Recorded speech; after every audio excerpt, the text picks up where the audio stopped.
I guess I'm going to have you turn to Ezekiel. That's where we're going to start at. If you didn't get my introduction last week, I'm doing it quite differently than what I'm accustomed to in my preaching.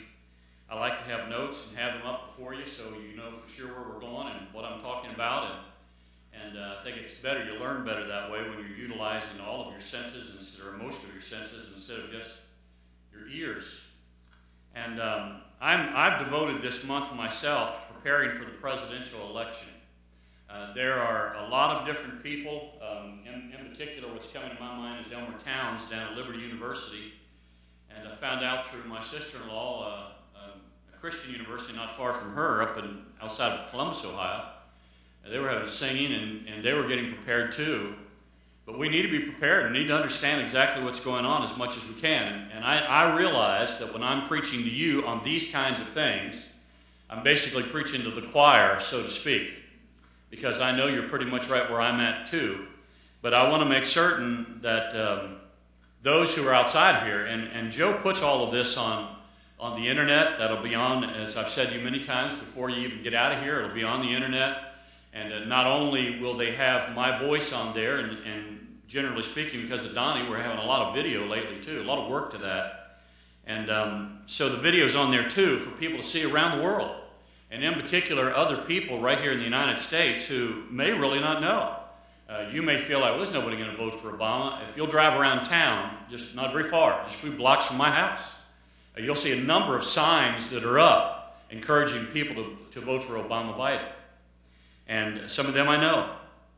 And my concern is that we're giving reliable information and that you and I will have the depth of our conviction to be able to talk to people about this. And there are a number of things we're going to be getting into tonight. And I'm giving you, I want to say this ahead of time for anybody visiting with us. When I'm giving information, you can't separate from Scripture, and I'm going to start off like that this evening. But I also know that this is very unusual. You might be looking at this because I've got a number of things. I've got about an 8-minute video we're going to be looking at, and I think the other one's about 3 minutes. Both are from Fox News. This is not an advertisement for Fox News. I comb the internet for various videos that I want to use, or audios, or whatever it may be, and I found a number of things that I wanted to use, but it's not that I'm advertising anybody for anything. I'm trying to give you reliable information that will, number one, give you an intelligent vote. You won't just go and vote because you're a registered Republican or a registered Democrat. You'll go and vote because of convictions that you have.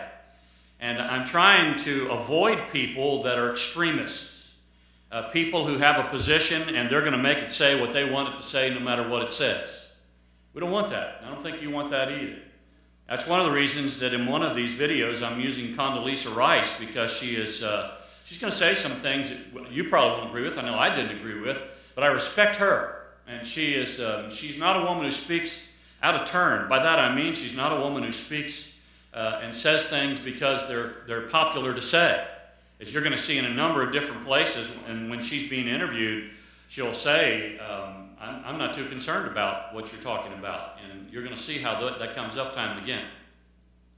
But any time that I'm watching the news, I'm always viewing world events through prophetic lens.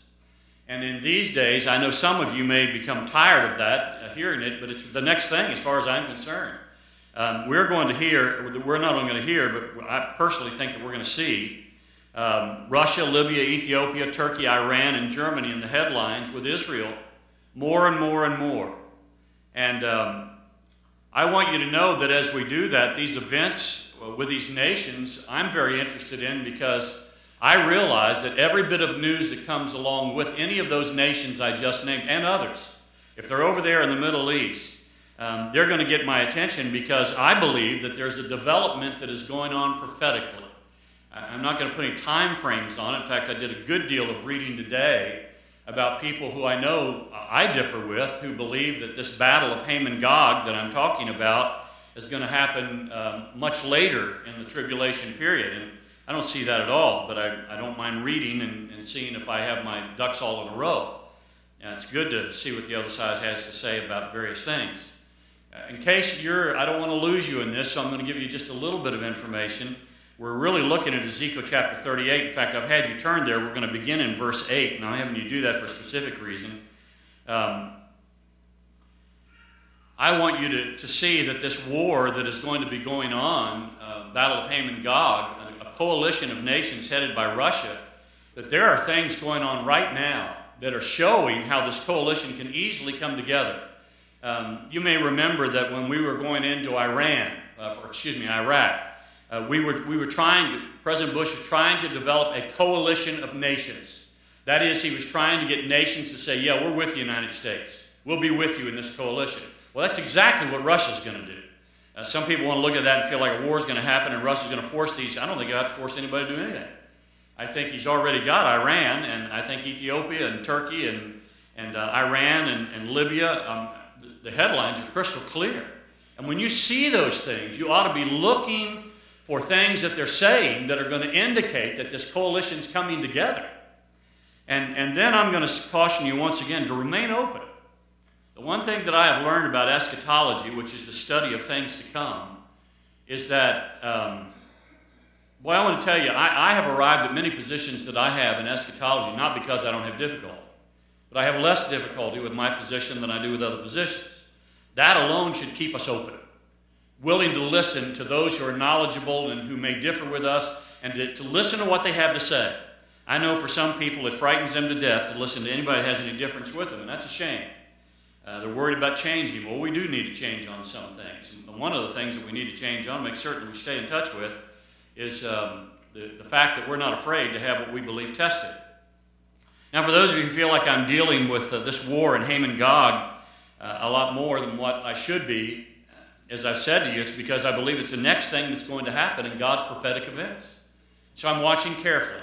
Now, I want to make certain that I say this because I don't want you thinking that I believe anything else, but I understand when I say it's the next thing to happen in prophetic events, I understand that Jesus could come back again at any moment. This war doesn't have to happen, and then he'll come back. It may be that way. But the fact is that Jesus, we believe in the imminent return of Christ, he could come back at any moment. The Apostle Paul was looking for him to come back. Very clearly you see the teachings that he gave where that was the case. Now, I've skipped over some verses from verse 1 down through verse 7 of Ezekiel chapter 38 because I want to focus on just one thing. I hope all of you have got Robert standing at the ready in the back. If you didn't get that handout that I'm giving, over here you got some more that have just come in, Robert. Make sure that they get it.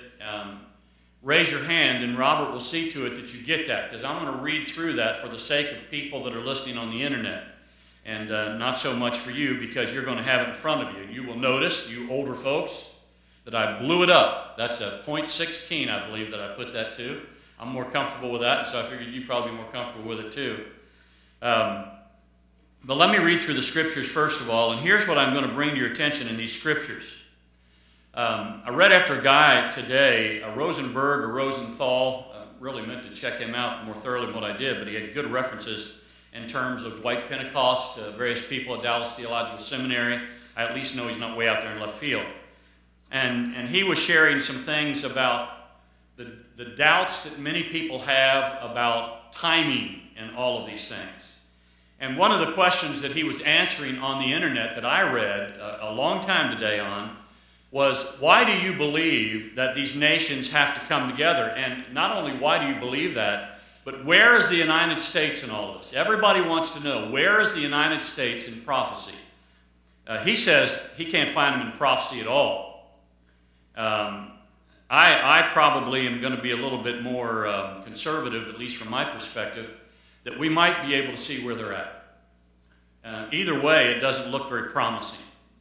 Because what I'm going to be reading to you here is how Russia is going to be coming against Israel, and there's going to be a mild objection that's going to come from some people. I believe those people are the United States of America, Great Britain, Canada, New Zealand. I think I'm missing one other. But I think that we are going to be so weak that they look at us and basically smile and say, okay. And they go and do what they want to do. But have no fear because God steps in. And God is the one who rescues Israel when no one else can. And he does that. And you can read all about this in Ezekiel 38. Be very aware that when you're reading it, I've had people come up to me and say, I don't see Russia in there anywhere. Well, you got to understand that back when Ezekiel was writing all of this, he used it in geographical ways. And he talks about the nations that are way to the north. If you take Israel and you look directly north of Israel, as far as you can go, you'll find Russia, the United Soviet Republic, what it used to be. And you'll see that that's there. And it does the same thing. All these are based upon geography. There are doubts when you begin studying this, particularly on Gomer, that the King James talks about. I have defined that as Germany. I don't know that I want to be stuck with believing that it's the boundaries of Germany, but it's in that area. And more, as I see what's going on with the Islamic religion, I am absolutely convinced that that's really what this is all about. The Islamic religion coming against the United States and all of these other nations, because you see how extreme they are. And that's a message that I'm debating whether I'm going to preach on a Sunday morning. I did a few years ago to give us information about Islam and what to look for in Islam. And is Islam really a peaceful nation and or a peaceful religion? And are we just seeing people that are out on the extreme edge of that are causing terrorism and such things as that? We've dealt with that before. And more I see this, I believe that that's what's going to be happening. Let's start reading in verse 8. And here's what I want you to do. I want you to be realizing that Russia, Ethiopia, Russia and her coalition of nations are coming in to destroy Israel. And as I'm reading down verses 8 through verse 13, you need to be looking, do you see the United States of America there anywhere at all? After many days thou shalt be visited. In the latter years thou shalt come into the land that is brought back from the sword and is gathered out of many people, against the mountains of Israel, which have been always waste. But it is brought forth out of the nations, and they shall dwell safely, all of them. Thou shalt ascend and come like a storm. Thou shalt be like a cloud to cover the land, thou and all thy bands, and many people with thee. Thus saith the Lord God, it shall also come to pass that at the same time shall things come into thy mind, and thou shalt think an evil thought. And he's talking to this coalition of nations, and to Russia in particular.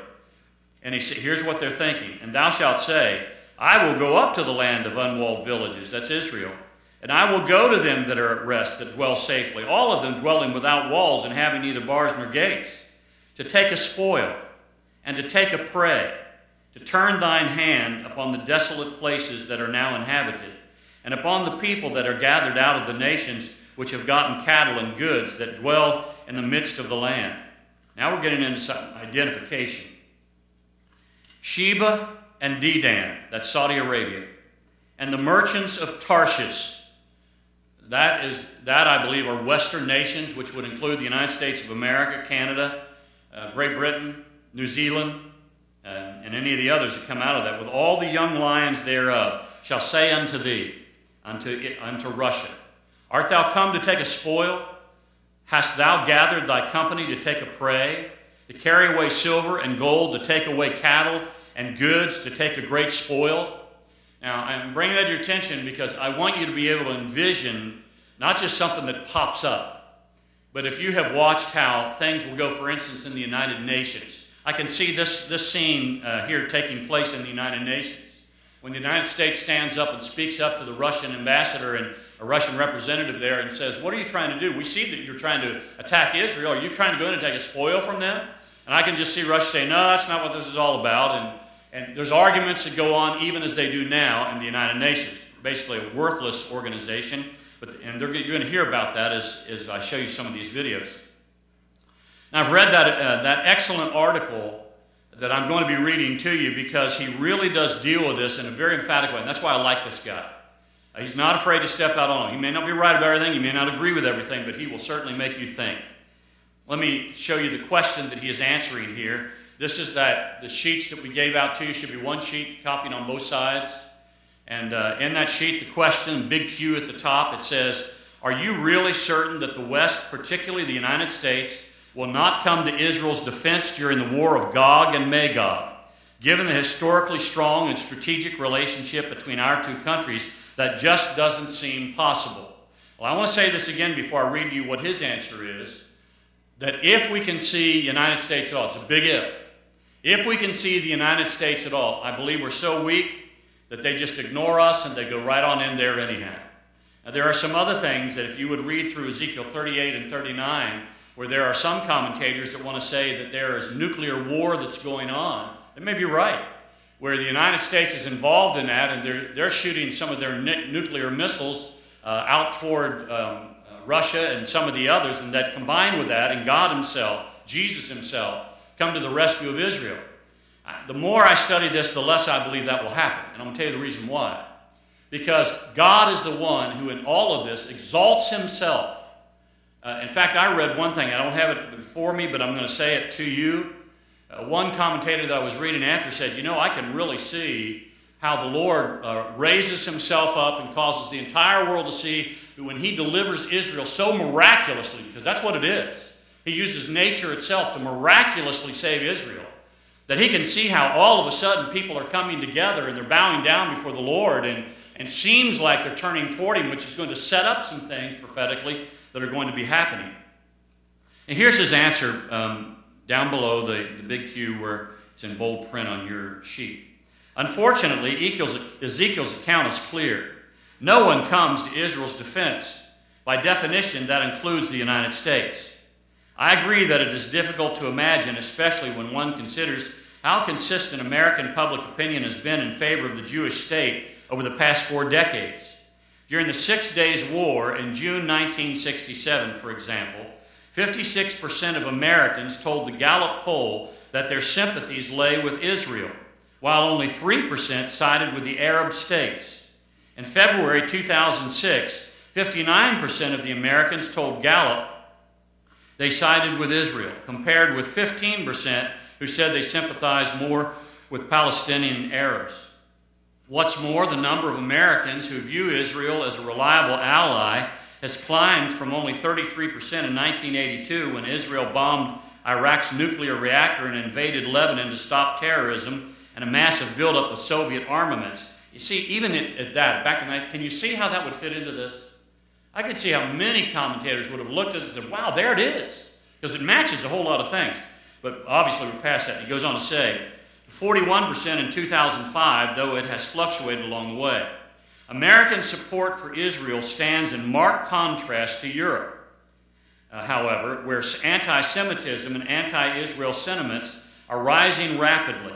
Synagogues and Jewish schools and cemeteries throughout Europe are being burned, vandalized, or otherwise desecrated in ever-increasing numbers. Jews are being verbally and physically assaulted throughout Europe. Rockwell, Schnabel, the U.S. ambassador to the European Union, said at a dinner of the American Jewish Committee in Brussels in 2004 that anti-Semitism in Europe is as bad as it was in the 1930s. European polls increasingly show antagonism toward Israel and its Israeli policies.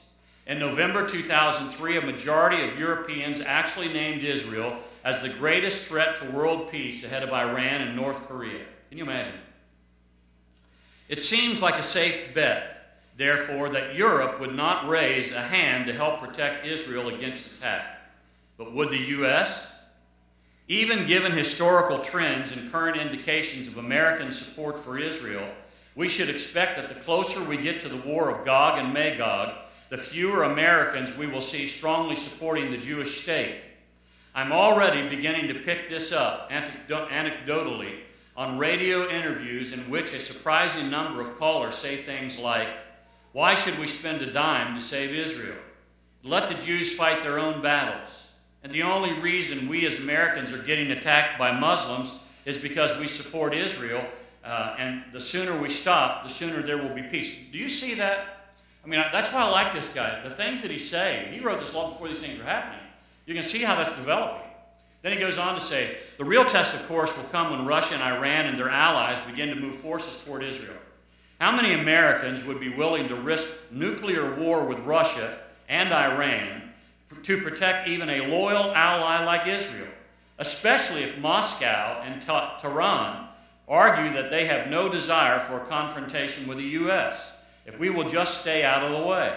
Sadly, I suspect the number today is much lower than most supporters of Israel are willing to admit. Those who already want American forces out of Iraq and Afghanistan are not likely to support a new war, nor will undecided voters or those who believe we should finish the job in Iraq but then be done with the Middle East. Under such circumstances, it will be extremely difficult for an American president to commit forces to defend Israel. The purpose of the various videos, let me back off because now I'm getting into another thing here. I hope that's informative to you. And if you would like, I will give you, I'm going to have to go back to the church computer and find this for you, but I'd be glad to give you this guy's address on the internet. I'm going to caution you. He's very good. I'm really enjoying reading after this guy. Do some research yourself. Don't believe everything that you read. Don't be hesitant to say, I'm not so sure I agree with him in that area. Talk to people that are right here that you have confidence in. You're welcome to talk to me. Curtis and Darla Miller have an excellent understanding on things. Come talk to Joe. He's been in Revelation for I don't know how long now, but quite a bit of time. Talk to people that you know, that you believe have some understanding about these things, but do it cautiously. And come to this understanding that what you're really trying to seek is not to be right about everything, but you're trying to really find out, where's all this at right now prophetically? Where is this at? And do we see America at all? Well, you're going to get some real honest answers, and some of them might really shake you up, but it's going to be good in the end. Now we're going to get into this, this period of time for video. And the first one that I'm going to be bringing to your attention is about the Constitution and the candidates' different views. There's not very much we're going to see the candidates say. I think this one's about 3.5 minutes long. But I want you to listen to it carefully. It's an interview that's going on. And as it's going on, you need to understand the people that are doing this. They're doing it from a conservative perspective. But they're given some fundamentals that I'm convinced that people aren't seeing. Let me kind of set this up if I can. What do you believe is the greatest danger that America faces with its Constitution? And you don't answer out loud, just think about that. What is the greatest danger we're facing? Do you think Barack Obama would really, him or whoever else, would actually stand up and say, man, let's just shred this Constitution and we'll just throw that away, we don't need it anymore? I don't think anybody would do that. But I think they're very subtle in the way that they can do it. And if you don't listen carefully, you're going to miss out on this. Just as I gave you last week, one of the great dangers that we face is not supporting Israel. And I did that in as conservative a way as I could last week with that Jewish young woman who actually voted for Obama last time, who was a young woman who is a registered Democrat, who is Jewish, and she's turning away from Obama and is not going to vote for him this time, as she said, because she has a lot of doubts about where he stands and whether he stands with Israel or not. Well, this particular one is going to show you you got to see it right from the beginning. You're going to see this. If you're not careful, you're going to miss it. They're going to give a quick shot of Obama and what he has to say. He doesn't mention the Constitution one time. You're going to see that the other candidate does. Romney does. But you got to watch this because you're going to find that Obama is giving a diabolical interpretation of the Constitution compared to what I believe and what I think most people believe. And so watch this and we'll just take it in.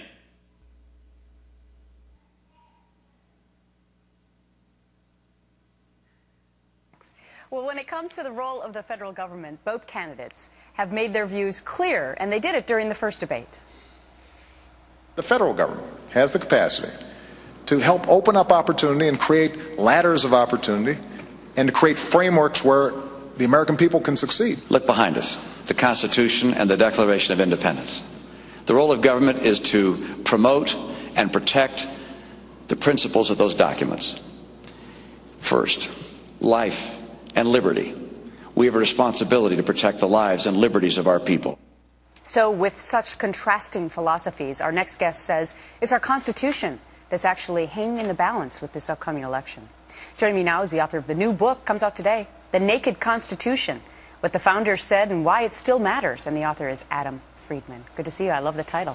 Thanks, Gretchen. It's great very to be catchy. Here. So it was very interesting to see the dichotomy during the last debate about the definition of the Constitution. And you sort of sum it up as calling it the living Constitution. What do you mean by that?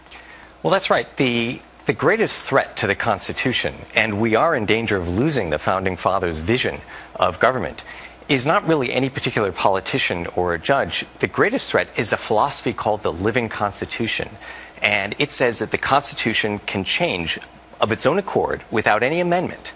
It's a theory that's being pushed by legal elites, by professors and judges who are trying to convince Americans that the Constitution changes by itself and that only the legal elites can explain to Americans what the Constitution really means. So in other words, it changes as to how they see fit over time based on the evolution of society. For example, the Commerce Clause, how? The Commerce Clause is part of the enumerated powers of the federal government, and it says that the federal government has power to stop the states from raising protectionist barriers against interstate trade. That's what regulation of commerce meant to the Founding Fathers. But over time, and especially since the New Deal, the Supreme Court has said that the Commerce Clause gives Congress the power to pass any law that can have any effect on interstate commerce. And today it's the clause that's most often used to justify federal programs that have no real basis in the Constitution. And of course, the biggest one as of late was Obamacare. Let's talk about the First Amendment and to splice it down a little bit more with regard to religion. How? Well, that's right. The religion clauses are the first part of the First Amendment. It was very, very important to the founders. And the key words of the religion clause of the First Amendment are free exercise of religion. That means more than just being able to worship the God of your choice. It means free exercise, being able to live the dictates of your religion. And in 1990, though, the Supreme Court started to change that provision. There was no amendment, but the Supreme Court simply said state and federal governments can now infringe on religious freedom as long as they do it in a kind of neutral fashion. And today with Obamacare, you see a mandate that every employer, even religious organizations, have got to subsidize abortion and contraception for their employees and their students, in the case of Georgetown Law School and Sandra Fluke, who we saw at the Democratic Convention. Right. It's very interesting, a very timely book. Adam Friedman is the author, and he's a constitutional law expert. The Naked Constitution. Check it out. It's on sale today. Thanks so much. Thanks for. Now, there's a wealth of information that was there in a very short period of time. I remember years ago, Sam, I know you were there. Danny, I think that you were at that too. Somebody was speaking from one of the organizations, but I think it was the first time I ever heard. Excellent talk he was giving about how the Constitution, there are many liberals who believe that the Constitution is a living document that changes with time. You know, to put that in perspective, that would be like taking our Bible and saying that the Word of God doesn't mean today what it meant back in Jesus' day or in the Apostles' day. You know, we're going to take issue with that because we believe that the Word of God is solid, that it's inspired by God, that there is no debate about that whatsoever.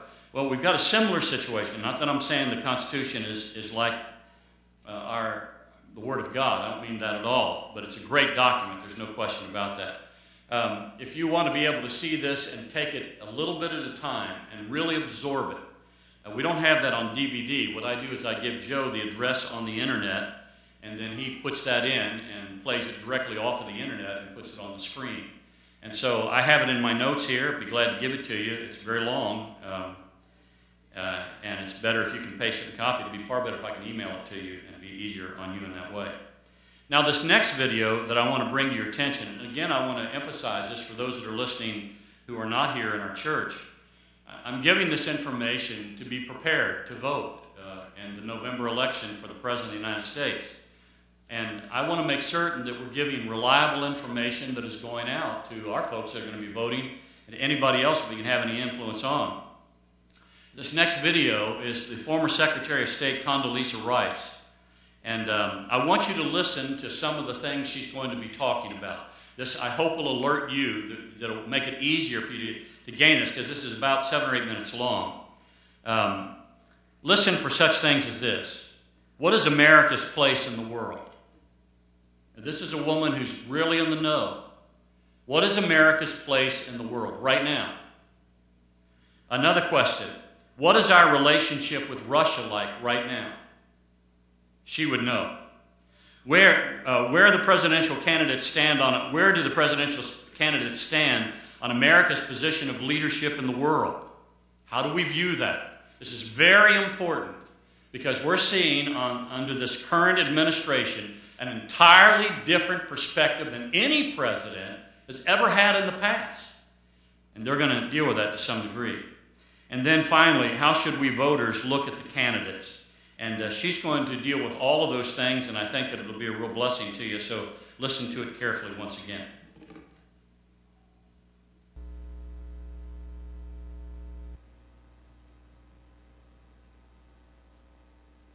the fighting of the war on terror looks in some ways similar.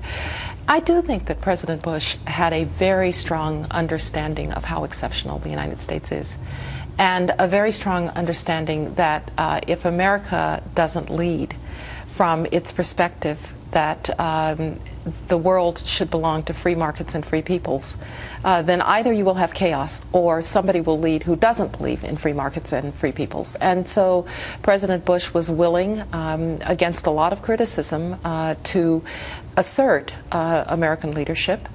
Sometimes we made mistakes, I'd be the first to say that. But when you look around the world, when you look even at the Middle East these days, you're looking at the freedom agenda unfold. We had hoped that the freedom agenda could unfold before people had to be in the streets in places like Egypt. And I'm not certain that I see that same level. I'm pretty certain I don't see that same level of willingness to assert that the United States is indeed exceptional, that the United States isn't just the lowest common denominator of what the Security Council can deliver. Is there a cost to that, a long-term cost? The long-term cost, I think, is that people need, countries in the international system need signals from the United States about where we stand. And sometimes they will oppose us, but very often they will rally around those signals. If you look at a place today like Syria, I understand that it would be a very good thing if we were able to bring the entire international community around the view that Bashar al-Assad has to go and that the Syrian people deserve a better future and that he has to stop killing his people. It would be great if the UN would do that. But the Security Council rarely does really hard things. And so here, if the United States is willing to step forward and help organize the response, not to put American forces on the ground, but to say to the opposition, the future of Syria has got to be a democratic, multi-confessional Syria in which all Syrians can participate. And on that basis, we will help you, the opposition. Then people will rally around that. When the United States doesn't do that, you get the regional players all playing their own agenda, and you start to get the kind of chaos that you're seeing with Syrian fighters firing on Turkish planes, with Lebanon, problems in Lebanon, in southern Iraq. And so, yes, there is a cost when the United States does not stake out a ground. You started your career in Russia, and so let me ask you about now our relationship with Russia vis-a-vis Syria, because I know that you're a long student of Russia. Well, the Russians, unfortunately, are reverting, I'm afraid, to a kind of 19th century view of international politics, which is, you intimidate your neighbors, which they tried to do with Georgia. You hold on to the old assets of the Soviet Union. Syria was long one of the most important allies of Russia, and before that, the Soviet Union in the Middle East, a major arms purchaser of Russian equipment. And we're going to have to find a way, ultimately, to go around them. I understand that some thought in the administration that it was going to be possible to, quote, reset relations with the Russians. Well, why do we even need to what happened that we got to the position where we had to reset them? My view of this is that, in fact, we had very good relations with the Russians during our time in office, except when it came to issues of Ukraine or Georgia or Central Asia or Poland or the Czech Republic. In other words, what used to constitute the Russians' sphere of influence. And then they believed that we should have nothing to say in that sphere of influence. We had a different view. So now what you're seeing is that not much has changed in the relationship. Vladimir Putin, the once and future president of Russia, is pretty anti-American, I think, in his sentiments and his impulses. And so we can cooperate with Russia in a lot of areas of the world. But I'm afraid on Syria, where they hearken back to the days when that was the most important element of Russian and Soviet influence in the Middle East, I really don't see where the basis for cooperation comes. I watch Fox News and I see a lot of people get on our air and say that President Obama is apologizing for America around the world, and that's sort of, I see as sort of the antithesis of exceptionalism, promoting exceptionalism. Is that a fair criticism of President Obama or not? Well, there are differences here in how he's responded to various countries. I don't care really if the President of the United States says, well, we've made some mistakes in the past. That's fine. That's fair game. I think it's much more important that you have an affirmative view of what the United States can do, and that you don't try to reduce the United States to the lowest common denominator of what everybody will accept. Is that what he's doing? I see elements of that. I see elements of that. I think when people talk about leading from behind, which, by the way, is a kind of oxymoron, you're seeing some of that. The United States, the only thing that the world hates more than unilateral American leadership is an absence of American leadership. Because the international system is a system. It has certain rules, it has certain power relationships, and people respond to those. If the United States is not setting that agenda, then somebody else will, and that might be a country that doesn't believe in free markets and free peoples. And Greta, I know that the objection is, the last 10 years, we've done too much of that.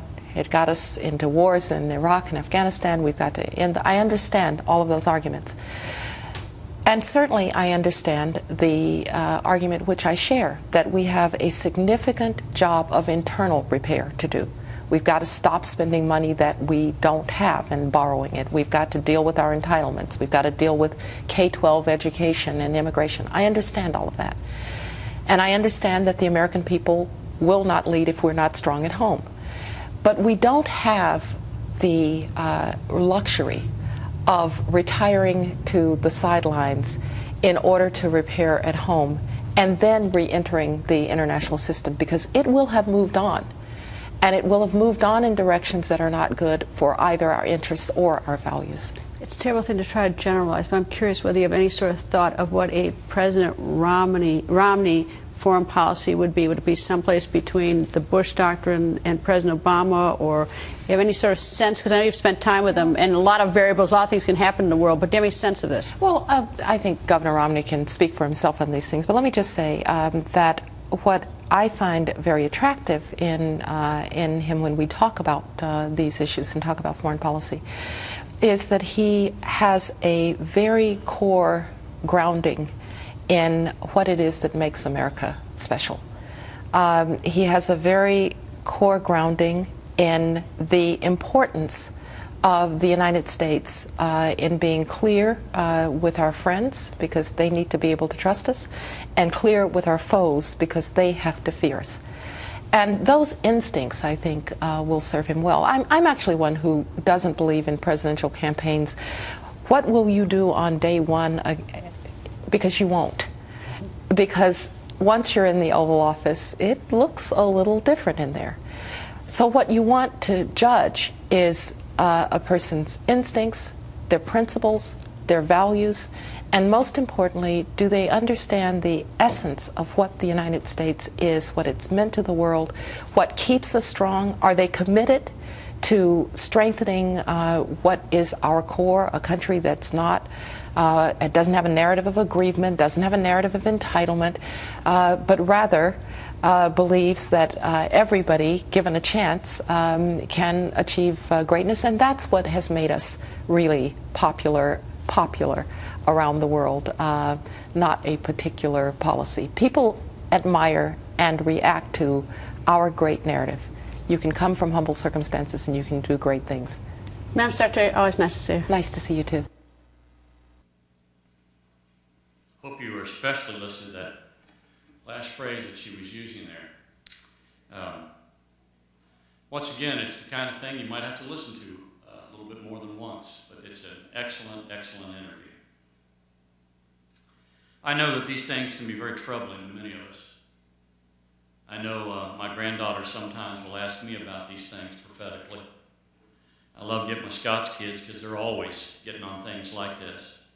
And I want to finish what we're doing here tonight by, first of all, encouraging you from Scripture not to grieve over what you see in the world. Listen to this scripture that I want to read to you in John chapter 14, verses 1 through 6. Very familiar to us. Let not your heart be troubled. You believe in God, believe also in me. In my Father's house are many mansions. If it were not so, I would have told you. I go to prepare a place for you. And if I go and prepare a place for you, I will come again and receive you unto myself, that where I am, there you may be also. And whither I go you know, and the way you know. Thomas said to him, Lord, we know not whither thou goest, and how can we know the way? Jesus saith unto him, I am the way, the truth, and the life. No man cometh to the Father but by me. Then one other scripture I want to give you, which is our memory verse. You're going to hear of wars and rumors of wars. See that you be not troubled. For all these things must come to pass, but the end is not yet. Remember, God's in control. We have nothing to fear.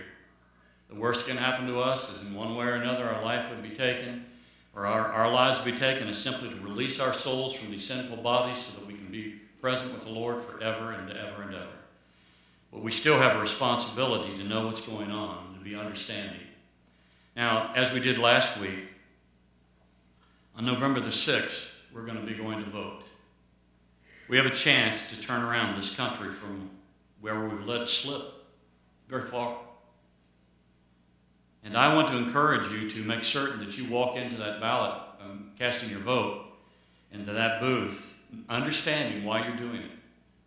Not just because of some other things. Next week I'll have a handout for you that will compare presidential candidates and where they stand on moral issues. I have those now, but I don't even print it out for you, but I'll have those for you. And we're going to be looking at some of these moral issues and the contrast between the two different candidates. But always we've got to remember to do this. If my people, which are called by my name, shall humble themselves and pray, you know the promise. That's what we've got to do. We've got to ask God to forgive us, and we've got to ask God to give us another chance. And that in this November we can get a president that is not like the last one that we've had, apologizing for our country, doing all the things that he's doing, trying to change the values that have made our country great, and ask God to give us a chance to turn back to him.